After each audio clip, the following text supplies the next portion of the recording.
사무엘상 15장 보시겠습니다. 사무엘상 15장. 사무엘이 사울에게 이르되 여호와께서 나를 보내어 왕에게 기름을 부어 그의 백성 이스라엘 위에 왕으로 삼으셨은즉 이제 왕은 여호와의 말씀을 들으소서. 만군의 여호와께서 이같이 말씀하시기를 아멜렉이 이스라엘에게 행한 일 곧 애굽에서 나올 때의 길에서 대적한 일로 내가 그들을 벌하노니 지금 가서 아멜렉을 쳐서 그들의 모든 소유를 남기지 말고 진멸하되 남녀와 소아와 젖먹는 아이와 우양과 낙타와 나귀를 죽이라 하셨나이다 하니, 우리 사무엘상 15장은 이제 하나님의 제사지김에 대한 질서의 마지막 장에 해당되어지는 겁니다. 순종의 제사에 대한 교훈인데 15장 1절로 3절이 사울이 아멜렉을 치라는 명령을 받는 그런 그 내용이 잠시 소개가 되어졌습니다. 우리 이제 그 이스라엘에서 나올 때에 신명기 25장 17절로 19절 그 내용이기도 합니다. 그래서 하나님께서 나왔던 그런 이스라엘 백성들 아무 전장의 준비도 안 되어져 있던 그런 그 사람들이었죠. 그러나 하나님께서 모세와 그다음에 아론의 그런 그 기도로 인해 가지고 기적적인 방법으로 승리케 하셨고, 그래서 이스라엘 백성들의 진행을 막았던 그 아멜렉의 심판을 하나님께서는 이 사울이라고 하는 초대 임금한테 그걸 맡깁니다. 그들을 진멸하는데 일단은 하나님의 징벌입니다. 그런데 너희들은 가서 소유를 남기지 말고 진멸을 갖다 하고 남녀와 소아와 젖먹는 아이와 우양과 낙타와 나귀를 죽이라고 하셨어요. 이거는 전쟁에서 별반 흔한 이해가 아닙니다. 왜냐하면 전쟁에 노획물로 해가지고 하나님께서 그걸 나누게도 하시고 이렇게 하는데 여기서는 일체 싹 쓸으라고 하는 그런 그 이야기로 진행이 되어지거든요. 근데 이거는 하나님께서 이 사울이 어떻게 불순종하게 됐는지를 이미 염두에 두고 하신 명령이에요. 이런 것이 우리가 하나님 앞에서 신앙생활을 하는 우리들이 끊임없이 이제 시험에 들게 하지 말아달라고 하는 이런 그 강구가 필요한 겁니다. 이런 그 하나님 앞에 기도가 하나님 앞에 우리가 어떤 일상에 필요한 것을 요구하는 내용이 아니라 하나님의 선하신 뜻이 무엇인가를 분별하지 못하게 되면 때로는 예수님 이름으로 때로는 주님의 몸된 교회의 이름으로 우리는 하나님의 일을 한다고 생각이 드는데 그것이 오히려 올무를 잡히는 일이 되고 말아요. 그래서 교회의 공동체성을 무너뜨리는 일이 만들어지기도 하고 이건 우리 신약교회에서도 많은 그런 그 사례로 나오게 됩니다. 그래서 고린도 교회의 어떤 분쟁 문제라든지 이런 내용들 다 그런 거지요. 사도행전에서 헬라파 과부와 그다음에 유대파 과부와의 그런 갈등 문제도 같은 내용 맥락입니다. 하나님 앞에 다 일을 한다고 하는 것 때문에 만들어지는 문제들이거든요. 우리는 주의 일이라고 한다면 다 면죄부가 될 것처럼 생각이 드는데 하나님께서는 하나님의 뜻에 부합이 돼야 돼요. 그래서 우리는 어떤 그런 기능 중심이 아니라 끊임없이 우리가 이제 성경을 통해서 확인을 또 해가는 일이 기능 중심이 아니라 하나님의 계시의 목적이 무엇인가에 대한 계시 중심의 신앙생활을 해야 된다고 우리가 이렇게 이야기를 하죠. 그런데 이 계시 중심의 신앙생활을 어느 일정 해가다 보게 되면 우리는 계시를 나름대로 정립을 갖다 하는 때가 돼요. 이제 개인이 됐던 주님의 몸된 교회가 되어졌던 계시에 정립할 때가 되어지는데 이때가 바로 교조주의가 생성되어지는 그 때입니다. 교리로 해서 완성이 되어져 가지고 너무나 예쁜 모습, 뭐 문화에 대한 아마 이런 걸로 교회 기독교 문화로도 정착이 되어지기도 하고 그렇기 때문에 우리는 어떤 이것이 결과로 보여지는 것 같지만 우리가 하나님의 말씀을 계시 중심으로 보는가 기능 중심으로 보는가에 대한 분기점이에요. 우리는 완성도가 높은 어떤 교리가 완성됐다고 할지라도 이걸 끊임없이 우리가 하나님의 말씀이 지금 현재 상황에 어떠한지 이걸 우리가 확인을 하는 것이 중요합니다. 그런데 우리가 이론을 공부하다 보게 되면 나름대로 정립이 되어지기 때문에 정립되어진 건 다시 검토가 필요 없어요. 그런데 우리 수학 문제를 풀 적에도 이런 과정을 풀이해 나가다 보게 되면 정답이 나오죠. 정답이 나오게 되면 이걸 다시 역으로 해가지고 맞는지 안 맞는지에 대한 검산을 갖다 해가는 이런 시간이 필요하거든요. 그 이야기는 뭐냐면 우리가 이렇게 정립되어진 것이 과거에 미숙한 우리의 믿음 신앙생활로 봤을 적에는 정립이라고 하는 단계가 도달했는지도 모르겠죠. 그러나 더 깊은 어떤 하나님의 뜻을 깨닫게 되어지게 되면 그건 아직도 정립되어진 게 아니에요. 이거를 사도 바울은 섰다 함도 아니요 이루었다 함도 아니다 이렇게 설명하다 합니다.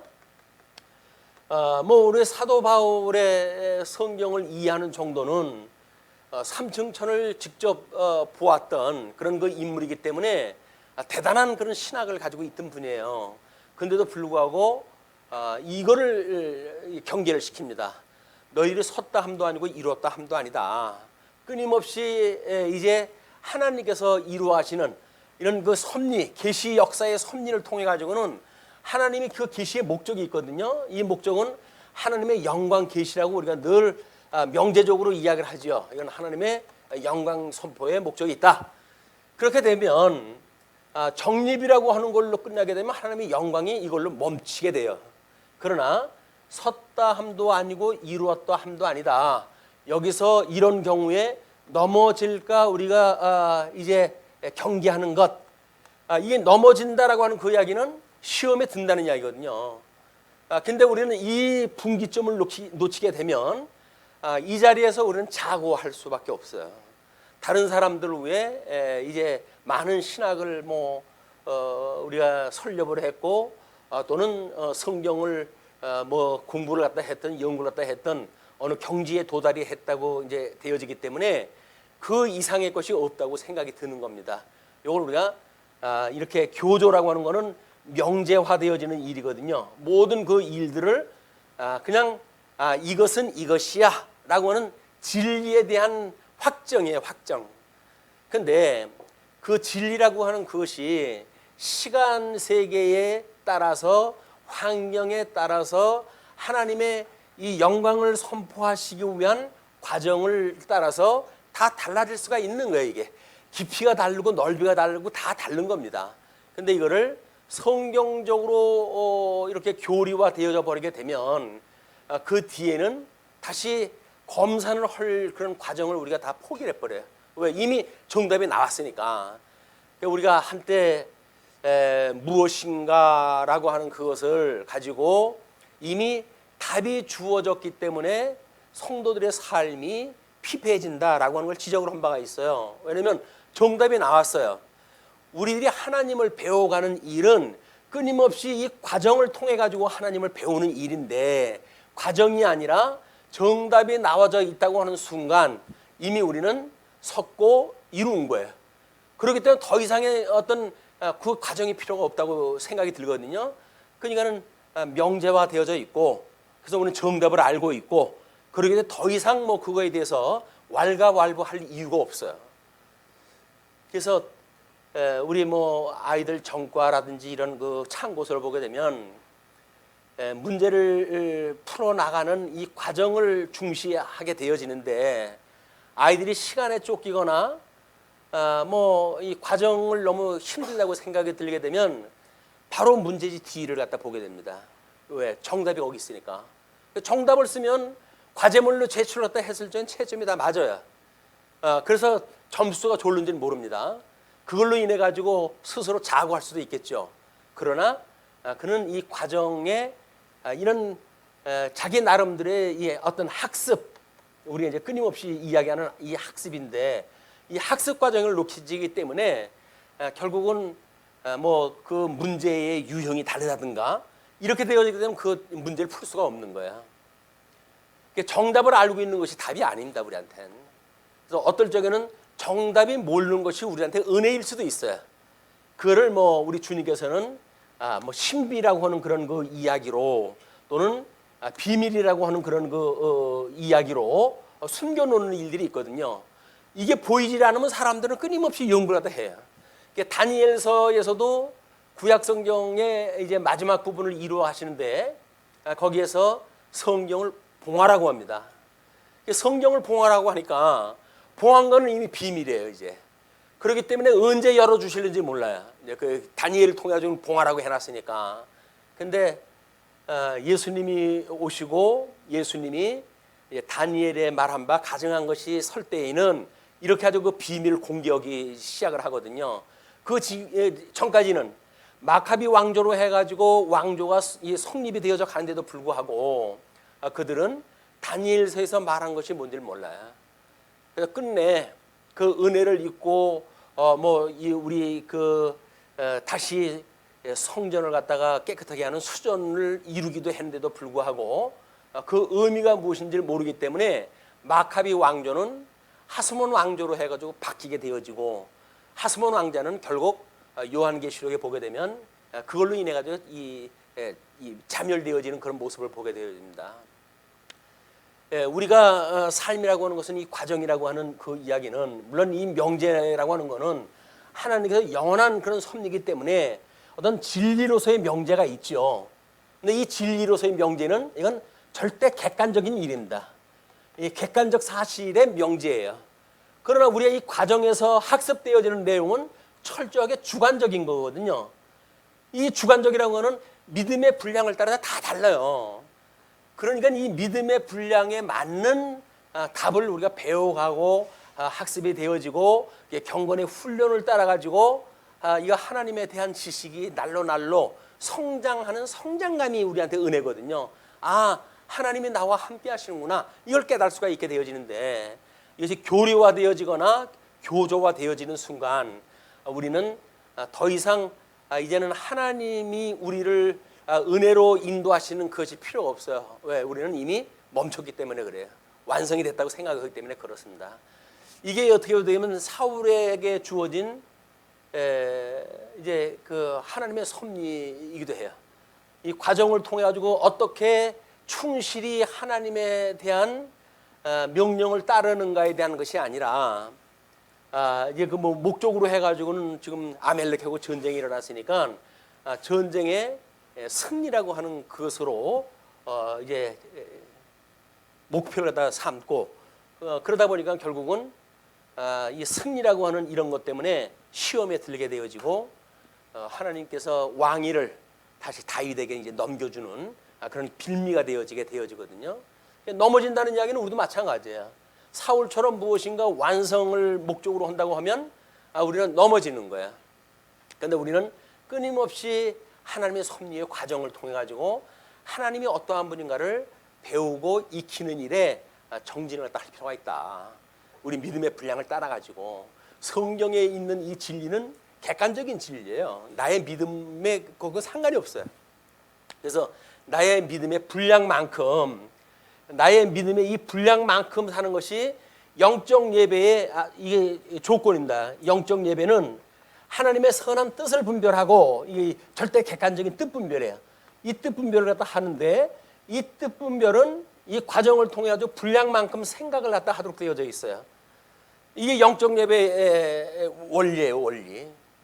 그러니까 절대 객관적인 걸 가지고 하나님의 뜻 분별을 하게 되면, 이 뜻 분별은 나의 믿음의 정도에 따라서 과정을 따라 가지고 매일같이 변하는 변수예요. 이거는 절대 객관적인 진리인데도 불구하고 우리가 그 뜻 분별을 한다고 하는 내 입장에서 보게 되면 끊임없이 변화무쌍한 이런 그 객관적인 진리다. 그렇게 되어지게 되면 우리는 믿음의 분량만큼 우리가 생각을 해야 되거든요. 그게 우리가 분수를 지키는 겁니다. 분수를 지키는 것. 근데 성경을 알게 되면 이 객관적인 것은 내 것이라고 이제 착각을 하는 순간 우리는 내 분량하고는 상관없이 저 위에 살게 돼요. 저 위에 살게 되어진다는 이야기는 나의 삶이 아니라 절대 객관화되어져 있는 그 진리를 나의 것으로 오해를 했다 하고 우리 살아가게 되어진다. 어떻게 되게 되면 뭐 모든 교조가 이걸로 만들어지는 일들이야. 뭐 역사적인 순서에 의해 가지고 그래서 우리 웨스트민스터 신앙 고백도 마찬가지죠. 우리 로만 캐톨릭에 있어서는 이 교회관이라고 하는 것이 이 교회관이 권위라고 하는 그런 그 문제를 로만 카톨릭에서는 이거를 우리 교황에다 준 거 아니에요? 교황에게 뭐 이건 뭐 주면 몸된 이 교회일 수도 있죠. 교황이 수장으로 있는 교회 여기에 권위를 갖다 부여를 갖다 했는데 우리 종교 개혁자들은 아니다. 이거는 오직 성경에만 권위가 줘야 된다. 이렇게 이야기 되어진 거거든요. 왜냐면 이 교황이 권위라고 했을 때는 이렇게 교리를 만들어 놓은 걸로 해가지고 그 위에 군림을 또 하게 되어지기 때문에 객관적인 게 필요한 거예요. 그래서 이건 오직 성경에 그 권위가 주어진다 이렇게 이야기를 했어요. 그다음에 이제 우리 프로테스탄트의 그런 그 교회예요. 그러면 이쪽에서 어떤 그 교리 문제, 그럼 교리는 뭐냐? 근데 로만 캐톨릭은 이거를 교리를 어떤 그 공로주의로 놨어요. 그래가지고 심지어 뭐 그 무릎을 기어가지고 올라가면서 무릎이 다 까지도록 뭐 자기의 회개를 갖다 한다든지 이런 일을 통해 가지고 하거나 또는 뭐 자기 조상들을 위해 가지고 뭐 연보를 갖다 한다든가 이런 걸 통해 가지고 구원을 받는다고 생각을 했었는데 우리 프로테스탄트에서는 그것이 아니다. 이거는 오직 이신칭이다. 믿음으로 말미암아 구원을 받는 거다 이렇게 이야기한 거예요. 이 믿음이라고 하는 그것도 이런 과정에서의 그 믿음이라고 하는 것은 그때 믿음의 분량이 다 다른 거예요. 그러니까 개인의 그 이신칭이라고 하는 믿음으로 말미암아 구원을 받는다고 하는 하나님의 은혜의 정도에 따라서 우리는 이 신앙생활을 해갈 수 있는 거예요. 이게 넘어서게 되면 우리는 이제 내 것도 아닌 거 가지고 교사 노릇을 할 수밖에 없어요. 다른 사람한테 이래라 저래라 이렇게 이야기 되어지고 그리고 이제 조직 문제에서는 뭐 이 사람들은 2층 교회관을 만들고 우리 뭐 이 사제주의라고 하는 걸 중심으로 2층 교회관을 만들어놨잖아요. 이 사제주의는 사제들만이 우리 평신도와 그다음에 하나님과 사이에 사제가 뭔가 이제 제사장 역할을 해야 된다는 거예요. 그러나 우리 프로테스탄트에서는 그게 아니다. 우리는 이 사제주의가 아니라 전부 만인이 제사장이다 이렇게 이야기를 한 거예요. 그래서 이 만인 제사장이라고 하는 이거는 그때 종교 개혁이 일어났던 문화, 유럽의 문화가 출생이 되어지게 되면 다 나라에는 그 자기의 그 교족부가 없어도 주님의 몸된 교회는 교족부에 올라갈 정도로 이 교회가 장악을 하고 있을 때거든요. 그렇기 때문에 이 만인 제사장이라고 하는 이야기는 우리나라처럼 믿지 않는 사람들도 있는데 만인 제사장이 아니라 그때는 출생을 하고 교족부에 전부 이름이 올라갔기 때문에 만이라고 하는 용어를 쓴 거예요. 그러니까 우리는 제사장이라는 거야. 왕 같은 제사장이 이 우리 프로테스탄트에서 이야기하는 조직의 이야기입니다. 그건 누구든지 우리는 다 제사장 아닙니까? 우리는 스스로 우리 예수님이 십자가에 돌아가실 때 휘장이 위로부터 아래로 갈라져 가지고 대제사장만 들어갈 수 있는 지성소의 문이 열려버렸어요. 그러니까 우리는 하나님 앞에 바로 나갈 수 있는 사람들 아니에요? 예수님이 이름으로 우리가 기도하고 예수님이 이름으로 이러기도 하고 저러기도 하는 사람들이기 때문에 우리는 다 제사장이 되어진 거야. 이 제사장이 되어진 게 우리 종교 개혁의 교회관에 대한 원리입니다. 이게 이렇게 우리가 과정에 대한 걸 오해를 하게 되면 이제 이런 그 로만 교회처럼 이런 걸로 이게 굳어져 버릴 수밖에 없죠. 그러나 이제 500년 정도가 지났어요. 그러면 이 개혁교회에서는 이것이 완성되어져 있는 것인지에 대한 끊임없이 점검이 필요한 겁니다. 그것이 소위 말하는 개혁이에요. 개혁. 진리를 보수하고 하는 것은 정부의 보수를 갖다 해야 되겠죠. 이 진리를 보수를 갖다 해야 되겠지만 제도라든지 뭐 이런 그 문제에 있어서 이런 큰 그림으로 해가지고 우리가 이 조직에 대한 원리를 갖다 삼았단 말이에요. 그러면 개혁이라고 하는 그런 그 입장에서는 만인 제사장이라고 하는 것이 어떻게 구체화되어질 수 있는지라고 하는 것이 개혁을 가지고 이것이 전부 점검이 돼야 될 부분들이거든요. 근데 명제적으로 이걸로 섰다고 한다면 이미 우리 개혁교회도 더 이상은 발전이 없는 거예요. 이제 멈춰버린 거예요.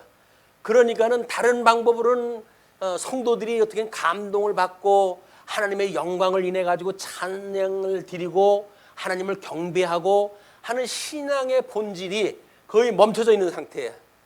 이걸 어떻게 극복하느냐가 현금제 한국 교회의 문제라고 보여집니다. 그래가지고 뭐 대형 교회를 지향한다든가 아니면 뭐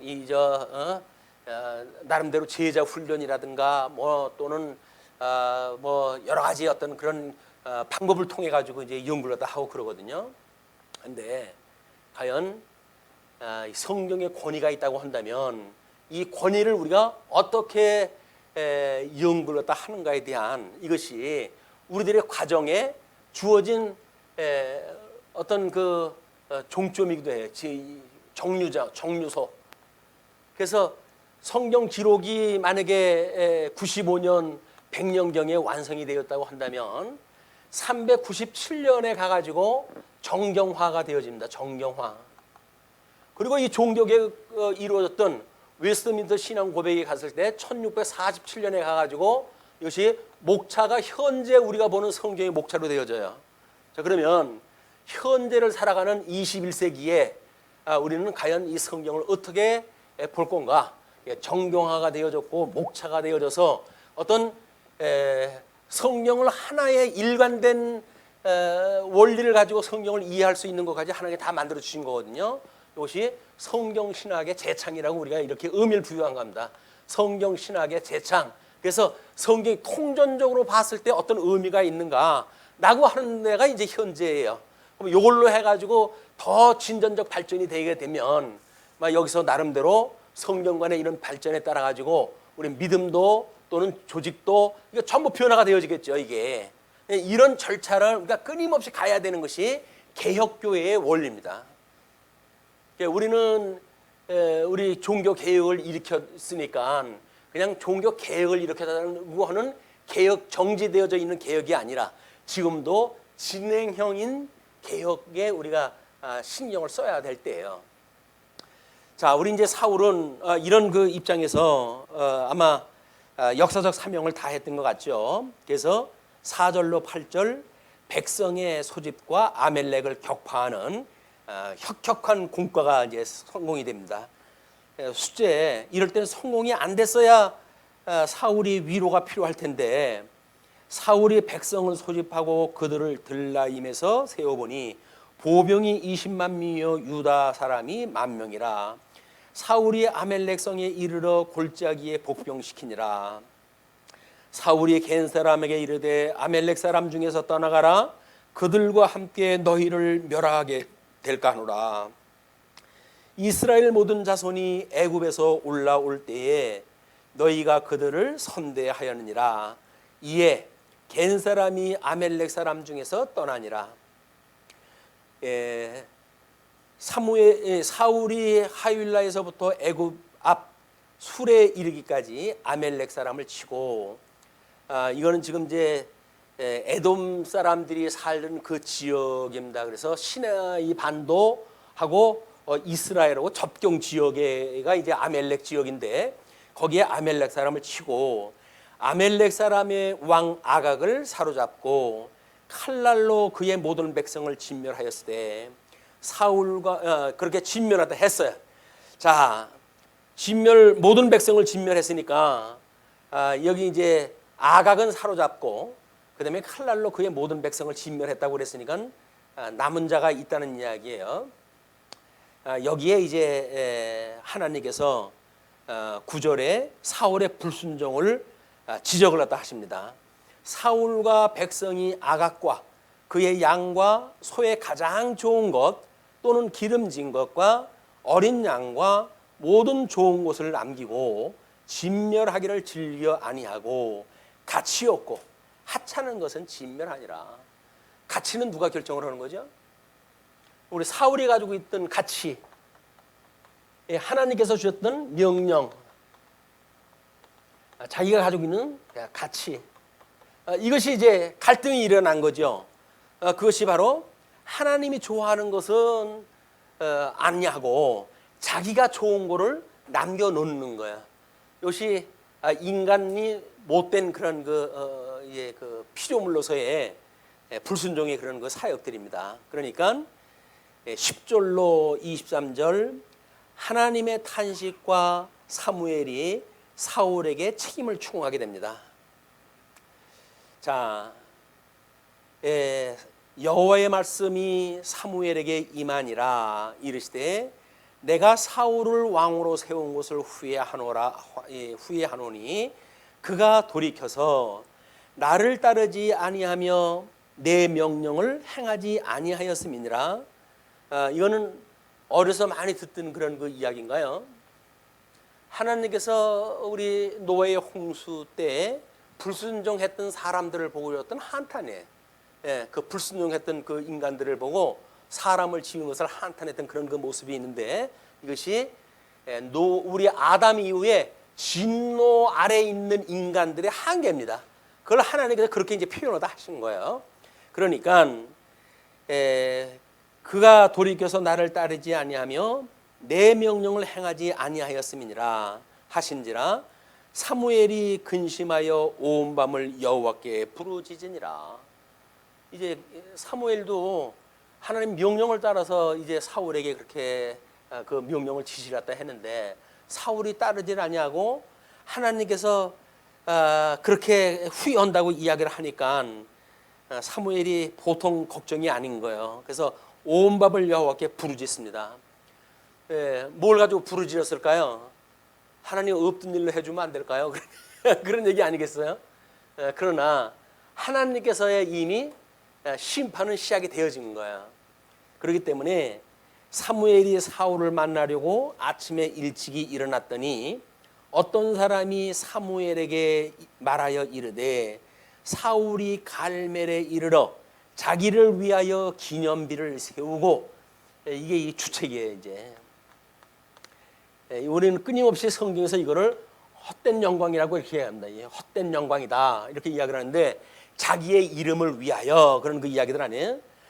그 기념비를 세우고 발길을 돌려 길갈로 내려갔다 하는지라. 사무엘이 사울에게 이른즉 사울이 그에게 이르되 원하건대 당신은 여호와께 복을 받으소서. 내가 여호와의 명령을 행하였나이다. 뭐 기능적으로 봤을 때에는 대성경이었죠. 대성경이었어요. 그러니까 자기한테 기름을 부었던 사무엘이 봤을 때 얼마나 환대를 했겠어요.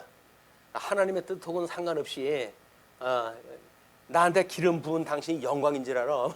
그런 그 이야기예요. 지금 자기가 그 성공했다 했으니까 명령을 행하였나이다 하니 사무엘이 이르되 그러면 내 귀에 들려오는 이 양의 소리와 내게 들리는 소의 소리는 어찌 됨이니까 하니라.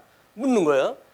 다 진멸하라고 그러는데 노획물의 소리가 들리니까 이게 무슨 이야기냐라고 이야기하다 하니까 사울이 이르되 그것은 무리가 아멜렉 사람에게서 끌어온 것인데 백성이 당신의 하나님 여호와께 제사하려 하여 양들과 소들 중에서 가장 좋은 것을 남기며 그 외의 것은 우리가 진멸하였나이다 하는지라. 그래서 이 백성들이 좋아하는 것, 이걸 뭐 우리는 큰 범위 내로 윤리라고 이렇게 이야기도 했고 또는 인본주의적인 행위라고도 이야기도 했어요. 그러나 하나님께서 기뻐하시는 그 일하고 인간들이 보았을 때 선하다고 생각하는 거는 질적으로 다른 거거든요. 근데 인간은 자기의 이 가치에 의해 가지고 선악을 분별하는 거예요. 이거는 하나님께서 우리 아담에게 선악을 아는 일에 하나님께서 하나님과 하나가 될까 두려우니 우리 이 아담을 에덴에서 내쫓아 이렇게 되어진 거란 말이에요. 이 선악을 아는 일에 하나님과 같이 되어진다는 이야기는 선악의 기준이 인간에게 주어진다는 거거든요. 다른 사람들은 그러죠. 아담이 그래 과일 하나 따먹었다고 뭐 하나님께서는 그렇게 그냥 온팡진 그런 저주를 다 하십니까? 라고 하는데 하나님께서는 창세전에 그 예정을 이루시려고 한다면 택한 백성은 구원을 시키셔야 되고 유기약으로 우리 예정되어진 백성은 지옥으로 보내야 돼요. 그렇기 때문에 이 선악을 아는 일에 하나 되어졌을 때 에덴에서 추방을 갖다 시키는 일은 추방을 시키는 일은 영원한 갈등, 이 선악을 아는 일에 하나님과 같고 그리고 이제 이 생명과를 따먹게 되면 영원히 존재하는 거 아닙니까? 그러면 선악을 아는 일과 영원히 존재하는 것, 이것이 하나님과 인간의 큰 구별점인데 이것이 같아지게 되면 하나님은 영원히 이 인간들 입구를 봐야 되고 하나님의 예정은 이루어질 수가 없고, 그리고 인간들은 영원히 하나님과 갈등 관계 속에 살게 되어지기 때문에 이 뭐 저주 속에 살게 되어지는 거예요, 탁자도. 그렇기 때문에 하나님께서는 이 생명과를 따먹지 못하게끔 에덴에서 추방을 시키시고 에덴을 화영검과 그룹으로 아주 막아 놓으시는 거예요. 그렇게 해야 이제 이 생명과를 따먹지 못하고 저주받은 데 내려와서 어두움의 사망의 그 죄 노릇을 하다가 둘째 아담이신 예수님이 오셔야 구원을 받음으로 해가지고 모든 문제가 정리가 되어지거든요. 선택도 유기도. 그래서 근본 언약에 되어지는 거는 행위 언약으로 망하게 되어지고 은혜 언약으로 회복이 되어지는 이런 하나님의 대장정의 역사가 이제 그렇게 흘러가게 되어진 겁니다. 그렇기 때문에 아마 자기네들 백성이 보기에 제일 좋은 걸로 남겨놨습니다라고 이야기하는 것을 아마 이 사울은 자랑스럽게 이야기한 거예요. 이게 하나님의 뜻하고 지금 어떻게 다른 건지, 이게 얼마나 악한 일인지 이걸 알게 되면 우리 사울이 왔을 때, 이 사무엘이 왔을 때 이렇게 떳떳하게 이야기를 못하죠. 자랑스러운 거예요. 당신이 나를 왕이 이렇게 기름 부은 거 정말 기가 막히게 부은 겁니다. 사람 하나 잘 봤습니다. 자기 명령을 또 해가지고 아멜렉을 진멸을 갖다 시켰다는 이야기거든요. 뭐 일견 뭐 생각이 하나님과 인간의 생각이 동에서 서처럼 먼 것처럼 뭐 머니까 그럴 수 있어요, 인간이. 근데 그럴 수 있다는 그 인간은 이미 심판길에 들어선 거란 말이에요, 이게. 그러니까 사무엘이 사울에게 이르되 가만히 계시옵소서. 간밤에 여호와께서 내게 이르신 것을 왕에게 말하리이다 하니 그가 이르되 말씀하소서. 선지자한테 제일 고통스러운 이야기가 뭐냐면 상대방한테 저주를 갖다가 이걸 예언을 갖다 하는 내용이거든요. 이거 참 입장 난처한 거예요.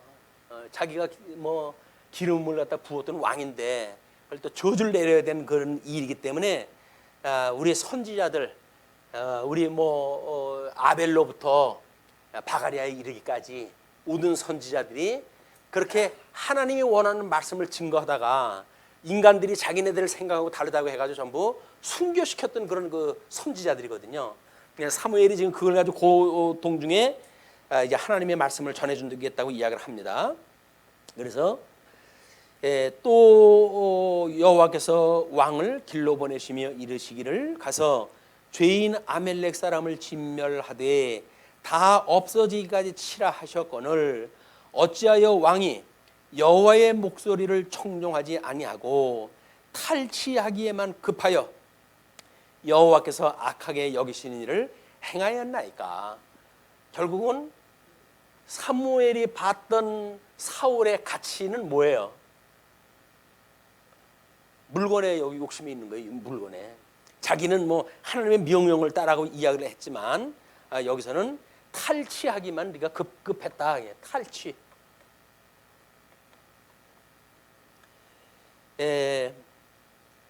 사울이 사무엘에게 이르되 나는 실로 여호와의 목소리를 청종하여 여호와께서 보내신 길로 가서 아멜렉 왕 아각을 끌어왔고 아멜렉 사람들을 진멸하였으나 다만 백성이, 자기가 아니에요, 백성이 그 마땅히 멸할 것 중에서 가장 좋은 곳으로 길갈에서 당신의 하나님 여호와께 제사하려고 목적이에요. 자, 자기는 이미 면제예요. 왜? 자기 백성이 그랬으니까. 또 목적도 이제 자기를 위해서 그런 게 아니에요. 당신은 나한테 탈취를 위해서 그렇다고 그러는데 아닙니다. 우리 백성들이 하나님 앞에 제사를 드리려고 했습니다. 이렇게 아주 목적을 선한 목적을 제시합니다. 예, 당신의 하나님 여호와께 제사하려고 양과 소를 끌어왔나이다 하는지라. 사무엘이 이르되 여호와께서 번제와 다른 제사를 그의 목소리를 청종하는 것을 좋아하심 같이 좋아하시겠나이까? 순종이 제사보다 낫고 듣는 것이 수양의 기름보다 나으니. 이건 뭐 우리 이사야서나 호세아서에 나와져 있는 그런 그 이야기를 지금 인용을 갖다 했습니다. 그래서 호세 6장 6절을 보통 주석가들은 이제 인용했다고 이야기를 하는데, 이거는 여호와께서는 번제와 다른 제사를 그 목소리를 청종하는 것을 이제 좋아하신 같이 좋아하시겠나이까. 그러니까 그 제사, 번제와 다른 제사, 하나님께서 좋아하시는 이 하나님의 기준이 되어져 있는 제사, 이 제사를 당신들이 생각하는 것처럼 그렇게 그의 목소리를 청종하는 것을 좋아하심 같이 번제와 다른 제사 드리는 걸로 너희들이 기능적인 제사를 드리는 것, 이것이 아무리 좋다 한들 하나님께서 이 제사에 순종하는 것이 이거보다는 하나님께서 원하시는 것은 하나님께서 원하는 제사라다 원한다. 제물도 하나님의 제물이 돼야 돼요. 그것이 바로 예수 그리스도를 예표하는 하나님의 제사 방법인 거예요. 그것이 예수님 오실 때까지 비밀로 감춰져 가지고 유대인들은 전부 율법을 위주로 해가지고 하나님 앞에 순종한다고 했던 사람들이거든요. 이건 그걸로 안 된다는 겁니다. 내가 사랑하는 자, 나의 독생자 예수 그리스도의 실체적인 하나님 앞에 드리는 온전한 제사, 온전한 제사 예수 그리스도로 인해 가지고 어린 양의 그런 그 제물로 해가지고 제물로 돌아가시고, 그리고 성전으로 해가지고 이제 부활을 갖다 하시고, 그리고 우리 제사장으로 해가지고 승천을 갖다 하셨단 말이에요. 이거 죽으심. 그러니까 예수 그리스도 죽으시고 부활하시고 승천하시는 이 역사가 하나님이 온전히 기뻐하시는 제사예요. 제물도 성전도 제사장도 하나님이 원하는 일이기 때문에 인간들이 원하는 아무리 기름진 짐승을 가지고 제사를 드렸다고 하더라도 이것이 미치지 못하겠다면 안 되는 거예요. 여기서 아무리 10번, 100번, 뭐 골백번 그렇게 해가지고 되어졌다고 하더라도 하나님이 오셔가지고 온전히 아담의 불순종을 회복하시는 예수 그리스도의 온전한 제사를 인간적인 방법으로 할 수가 없는 거다. 그러나 그런 총체적인 그 머리가 없는 사울로 보아가지고는 하나님이 좋아하는 제사를 드리려고 내가 그랬습니다 라고 이야기하다 하는데, 사무엘이 그의 목소리를 청종하는 걸 하나님께는 좋아하신다. 그래서 순종이 제사보다 낫고 듣는 것이 수양의 기름보다 낫다라고 이야기하다 한 거예요. 그러니까 우리는 말씀 위주로 우리가 공부한다, 계시 중심으로 본다는 이야기는 뭐예요? 말씀에 귀를 기울이는 거예요. 하나님의 말씀이 무엇인지 자꾸 귀를 기울이는 거예요. 그럼 우리가 때로는 뭐 묵상이라고 이야기도 합니다. 묵상. 그냥 하나님 앞에 우리가 기도한다는 이야기는 묵상의 시간들이에요. 다 묵상의 시간들. 그러니까 뭐 거기서 뭐 그렇게 묵상할 일이 뭐가 있을까? 그 뭐 시험에 들 일은 뭐가 있을까요? 시험에 들 만한 모든 일들이 다 전부 묵상거리다. 우리가 사랑을 하라는데 사랑은 자기의 유익을 구하지 않는다 그러는데, 정말 우리가 계시 중심으로 해가지고 나의 유익을 구하지 않는 신앙생활을 하고 있는 그런 부분을 내가 보는가? 아니면 우리는 곧잘 하나님께서 원하시는 충성을 제가 했습니다 라고 하는 이름으로 해서 자기 유익을 미화시키는 죄는 범하지 않는지, 이걸 알 방법이 없어요. 이건 깊은 말씀을 통해서 묵상하지 않는 한 우리는 스스로 나를 미화할 수밖에 없어요. 이건 인간의 본능이기 때문에 어쩔 수가 없는 겁니다. 끊임없는 묵상을 가지고 말할 수 없는 죄인, 내가 예수님과 함께 죽었다고 신앙 고백을 했는데 정말 예수 그리스도와 함께 죽었는가? 라고 하는 걸 우리 삶을 비춰보게 되면 전부 나를 위한 것들이에요. 어떤 것도 뭐 주를 위해서 여기서 하는 것이 하나도 없어요. 그렇다고 한다면 우리가 하나님 앞에 그게 전부 회개거리 아닙니까? 근데 섰다 하고 이뤘다고 그러니까 회개할 거리가 없죠. 이미 하나님께서 우리로 하여금 그렇게 오래 참으셨다고 그러는데 우리들은 과연 조급증 나는 걸 가지고 때로는 뭐 우리 어떤 교제의 대상인 성도를 보고 있는 건 없는지, 또는 뭐 우리의 그런 그 사회생활도 할 때 그런 그 경우는 없는지, 전부 이거 전부 시험거리예요. 얼마나 조급증이 나는지. 이 말이 떨어지게 되면 바로 뭐가 이게 이루어져야지. 말이 떨어졌는데 이게 말을 안 듣는 것 같게 되면 우리는 아주 대노합니다. 네가 날 뭘로 알아가지고 나의 명령, 나의 말이 우스워? 라고 해가지고 우리는 공격을 갖다 해야 되거든요. 근데 과연 우리를 위해 가지고 오래 참으시는 예수 그리스도의 형상에 대한 걸 우리가 감히 짐작이나 할고 살까요? 아닌 거예요. 주님의 그런 오래 참는 심성을 우리가 깨닫는다고 한다면 어떻게 지체의 그런 즉각적인 효과가 없다고 해가지고 정죄를 갖다 하고 그러고 우리가 살까요? 안 되는 거예요. 우리는 원래 계시 중심으로 되어진다고 하는 거를 공부를 하고 있지만 원천적으로 그런 삶을 살질 않아요. 전부 자기를 미워하고 어떻게든지 포장을 해서 나는 너보다 나아, 그리고 나는 지금 뭐 헐만큼 하고 있는 사람이야 라고 하는 걸, 이걸 강조하면서 살고 있거든요. 그러니까 우리 바울이 넘어질까 조심하라는 거예요. 우리가 우리에게 죄진 자를 사해 준 것처럼 우리 죄를 사해달라고 고백을 할 게 있는가요? 우리 죄를 다 용서롭다 해주는데 뭔 죄를 사해달라고 그럴까요? 그거는 성화 과정에서 끊임없이 이 성화 과정을 통해 가지고 하나님 앞에 우리가 회개해야 될 내용들이거든요. 내가 주님과 함께 죽었다고 고백을 했지만 돌이켜보게 되면 죽었다고 생각하는 것이 아무것도 없습니다. 나는 죽고 웃고 내 안에 그리스도만 살아있다고 고백을 했지만 그리스도가 살아간다고 하는 것이 아무것도 없습니다. 그리스도가 만약에 내 안에 있다고 하면 그리스도만 보여야 될 거 아니겠어요? 근데 왜 그리스도는 온데간데가 없고 나만 보일까요? 우리가 그리스도로 살아가는 게 아니에요. 우리는 나의 모습으로 살아가는 거지. 이것이 섰다 이뤘다 하고 있는 우리들의 오해다. 끊임없이 우리가 부족함을 고백을 하고 잘못함을 고백을 하고, 그래서 우리가 시험에 들게 하지 말아달라고 하는 겸허한 하나님 앞에 기도를 하고, 그리고 제발 우리 모양이라도 버리라고 주님께서 이야기하시는 악으로부터 우리를 구원하다 해주십시오라고 하는 것이 우리의 기도일지인데 우리는 그런 기도 안 하잖아요. 뭐 내가 그렇게 하나님 앞에 뭘 잘못했다고, 예수님 한 분 해가지고 제물로 바쳤으면 됐지, 이렇게 이야기를 하는데, 저는 이신층이라고 하는 아주 초보적인 믿음을 이야기할 때는 맞습니다. 그러나 분량만큼 우리가 어느 정도 분량이 되어졌다고 한다면 그 이상의 어떤 그런 그 경륜이 된데도 불구하고 여전히 초보적인 그 믿음을 가지고 주님 앞에 맞대거리를 갖다 한다고 하는 이야기는 하나님 앞에 제사 드리려고 그러는데 뭔 소리입니까? 라고 하죠. 하나님을 대적하는 행위나 똑같아요. 지금 사울이 했던 행위나 우리의 생활이나 똑같은 생활이 여기에서 우리가 이제 보이는 거예요. 그게. 그래서 과연 우리의 신앙생활을, 물론 온전하신 예수 그리스도께서 불완전한 사울을 대신해 가지고 다윗을 세우셨고, 다윗의 후손으로 해가지고 우리 예수님이 오심으로 온전한 성취가 되어졌지요. 그러나 주님이 그걸 이루었다고 한다면 주님 안에서 이루어져가는 과연 성도들의 삶은 어떠할 것인가라고 하는 것이 실천신학이란 말이에요. 우리가 생각하는 실천신학이에요. 그러면 과연 우리는 어떻게 살아야 될 것인가라고 하는 것이 끊임없이 우리가 생각할 부분이다. 뭐가 완성됐다든지 섰다든지 뭐 끝났다든지 이렇게 할 이야기가 아니에요.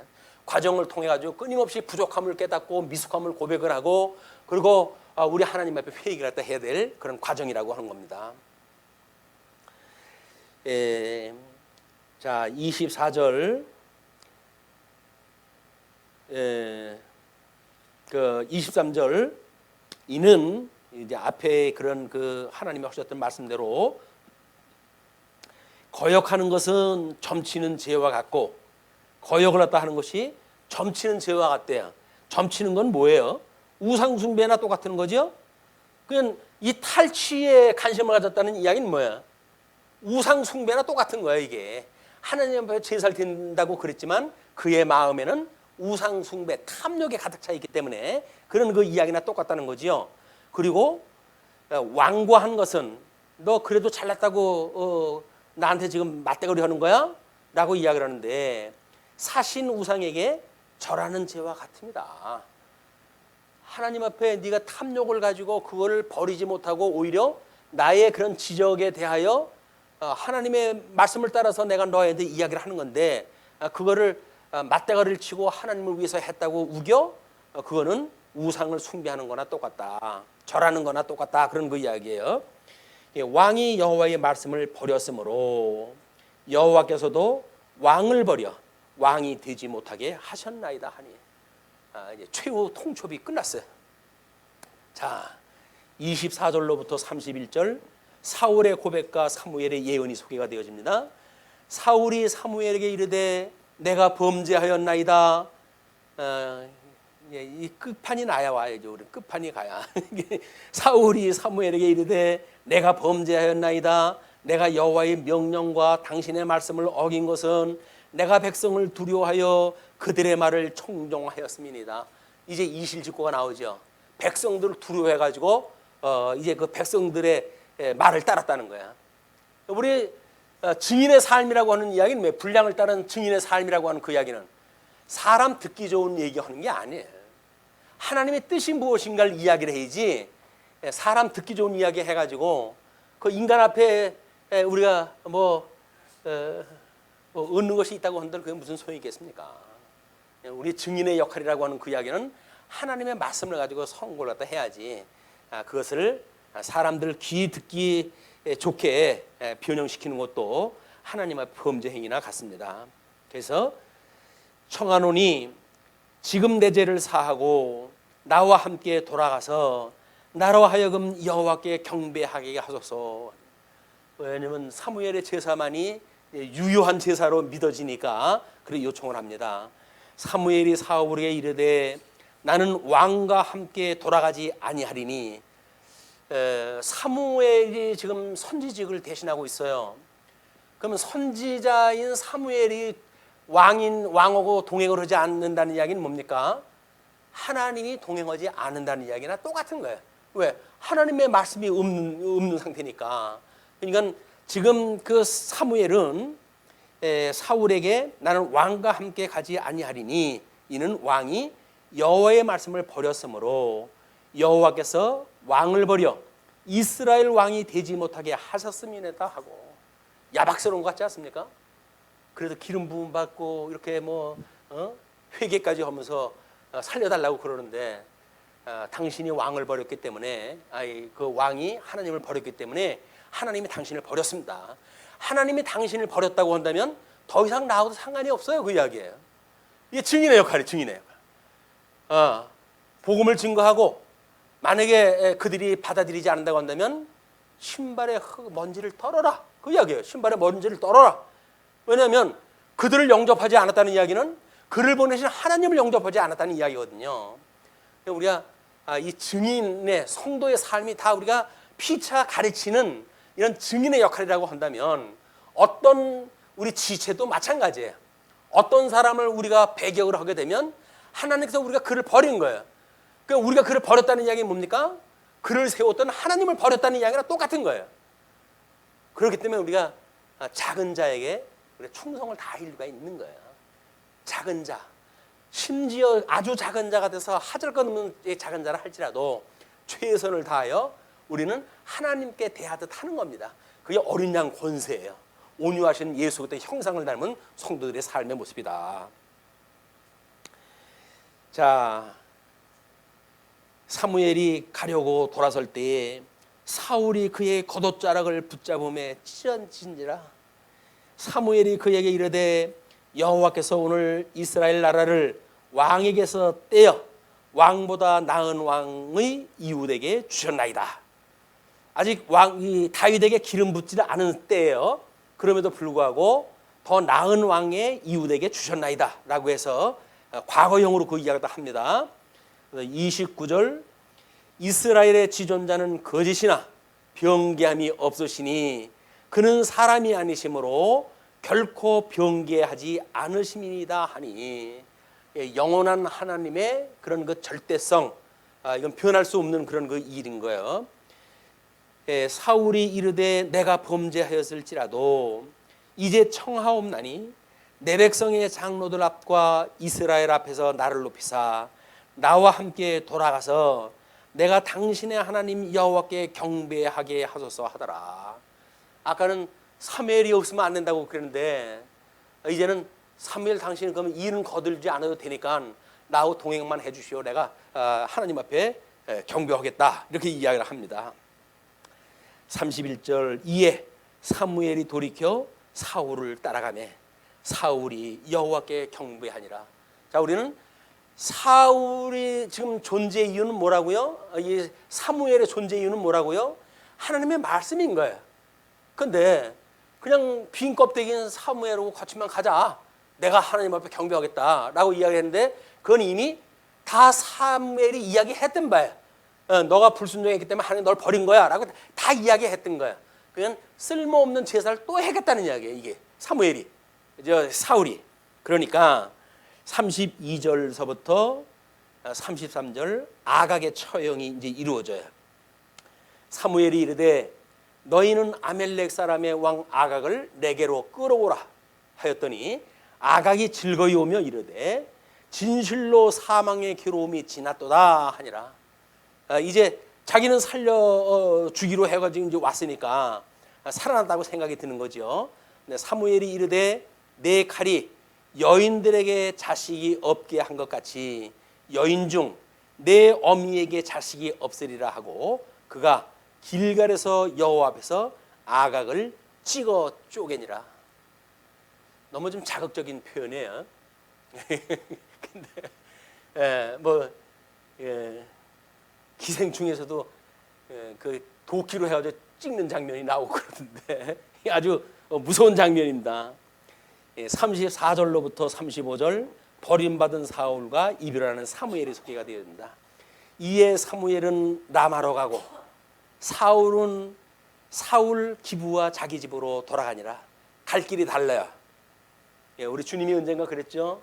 제자들한테 너희도 나를 떠나려느냐 라고 이야기를 했더니 주님이 여기 계신데 우리가 어딜 갑니까?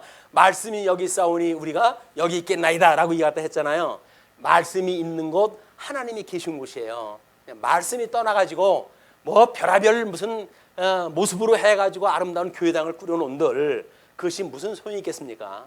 그러니 이렇게 각자가 이제 길로 간 거예요. 우리 사무엘은 더 할 일이 남았으니까 하나님께로 가고 사울은 자기 역할 다 끝났으니까 자기 집으로 돌아가겠죠. 사무엘이 죽는 날까지 사울을 다시 가서 보지 아니하였으니 이는 그가 사울을 위하여 슬퍼함이었고 여호와께서는 사울을 이스라엘 왕으로 삼으시는 것을 후회하셨더라. 자전 이 과정 중에 사울은 이미 끝이 났고 새로운 왕이 들어서기까지는 또 이제 과도기가 있게 되어진 거예요. 그 과도기가 하나님의 은혜를 구하는 시간이기도 하겠죠.